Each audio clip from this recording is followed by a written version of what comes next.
yang diberikan oleh mufti mengenai suatu masalah bagi kaum muslimin.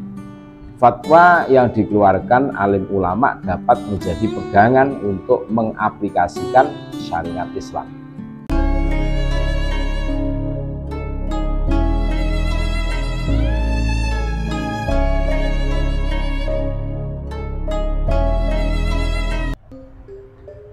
Assalamualaikum warahmatullahi wabarakatuh.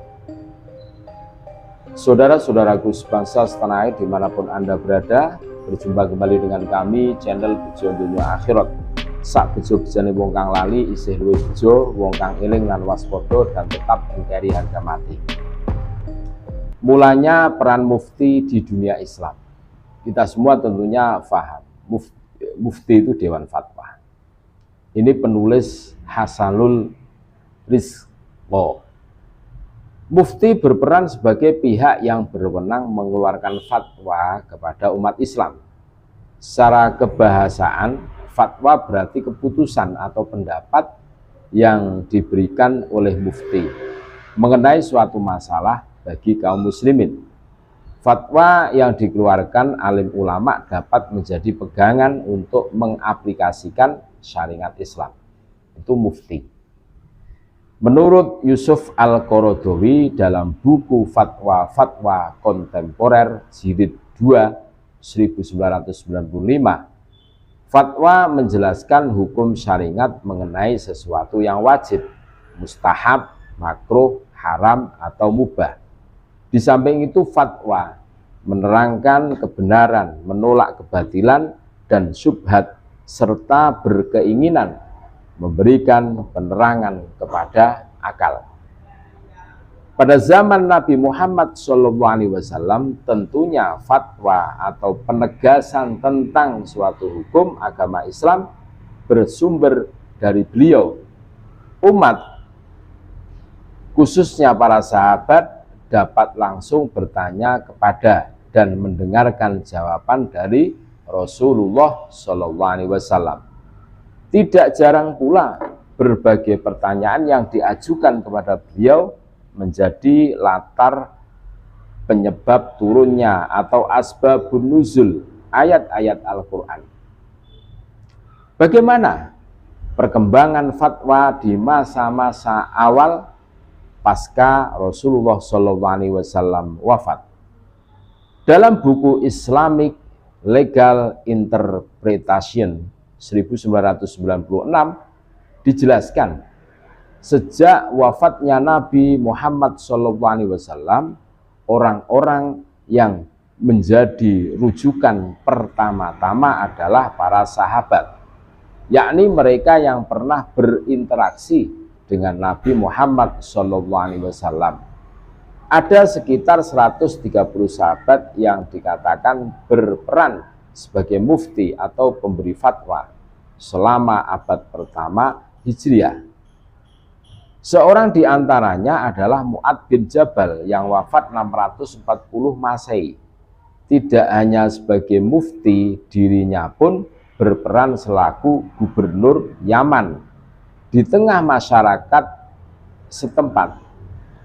Ia telah menyiarkan berbagai fatwa, baik mengenai ibadah ritual maupun urusan muamalat. Kemudian ada Zaid bin Thabit, sosok yang disebut sebagai sekretaris Nabi SAW. Ia pernah mengepalai lembaga fatwa di Madinah antara tahun 634 dan 6 Masehi. Ada pula Ibnu Abbas yang mengeluarkan beragam fatwa. Di kemudian hari, semua fatwa itu kemudian dikumpulkan dalam 20 jilid kitab oleh dinasti yang kelak mengambil namanya Dinasti Abbasiyah, tepatnya ketika dipimpin Khalifah Al-Ma'mun.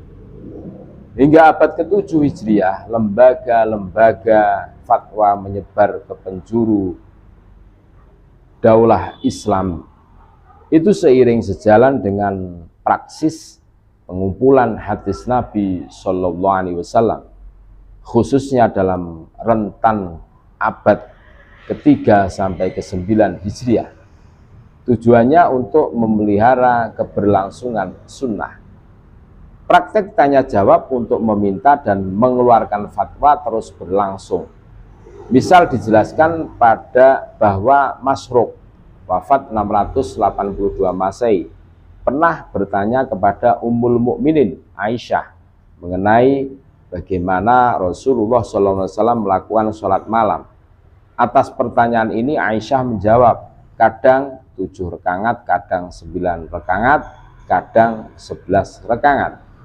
Pada akhirnya sebagian besar generasi sahabat Nabi Muhammad SAW, umat Islam pun kian lama kian terputus dari sosok-sosok yang pernah berinteraksi dan menyaksikan langsung Rasulullah SAW. Bagaimanapun paradigma isnad berlaku, yakni metode transmisi keilmuan dan generasi terdahulu ke generasi kemudian. Maka peran sebagai mufti kemudian diambil ulama-ulama dari kalangan tabingin dan tabingut tabingin, setidaknya sejak abad kedua hingga abad ke-8 Hijriah. Dua generasi itu mengabdikan diri untuk keberlangsungan keilmuan Islam di Makkah, Madinah, Damaskus, Yaman, dan di pusat-pusat perkembangan Islam lainnya muncul sosok-sosok mufti. Untuk menyebutkan beberapa nama diantaranya adalah Asy-Syu'bi, wafat sekitar 721-722 Masehi. Az-Zuhri wafat 742 Masehi. Makhul wafat 734 Masehi. Dan Ta'us wafat 720 Masehi. Mereka merupakan para perintis bahan yang digunakan oleh generasi berikutnya untuk mengembangkan sistem hukum Islam. Lembaga-lembaga fatwa pun tumbuh sebagai institusi yang mandiri dari tangan kekuasaan negara. Para ulama mengendalikan berdasarkan standar keilmuan.